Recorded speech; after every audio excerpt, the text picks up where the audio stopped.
Hello sa inyong lahat! Another day, another cravings! Opo, nag-crave na naman po kami sa pizza. At guys, yung nabili naming pizza, ubod naman sa laki. Isang pepperoni at isang cheese pizza nga pala yung binili namin. Tingnan nyo naman kung gaano kalaki ang isang slice. Halos matakpan na ang buong mukha ni Mami. Ayan, nagtago pa nga siya sa likuran ng pizza. Peekaboo! Meron nga rin palang fries doon, kaya bumili na rin kami kasi gusto ko rin yung fries na ganito guys, minsan yung medyo matataba. Meron din kaming mga hotdog sandwich at saka, ayan si Daddy, titikman na daw niya yung pizza. Umakting pa nga siya ng sobrang laki pero ang liit lang naman ang kinagat niya.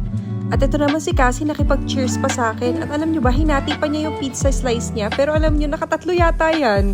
So parang ganun din talaga, sinong niloko mo, B? Ananggana pa nga siyang kumain dyan, B, at mag-post pa ng post. Tingnan nyo naman siya guys, ewan ko kung anong sinasabi niya dyan pero baka sinasabi niya guys ang haba ng pizza. Kayo ba guys, anong favorite yung flavor sa pizza? Ako kasi gusto ko talaga dati is Hawaiian, pero parang lately gusto ko yung barbecue chicken. Etong si Cassie, ayaw na ayaw niya yung barbecue chicken. Pero itong cheese pizza at pepperoni mukhang okay sa kanya. Si Mami naman is yung triple meat at si Daddy, alam niyo kung anong lagi niyang sagot? Kayong bahala!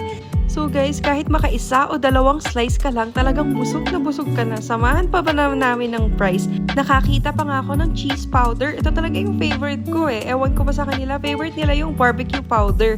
At ayan guys, ikalog-kalog niya lang at kaya cheese yan. Para ako lang kakain, diba? Charot!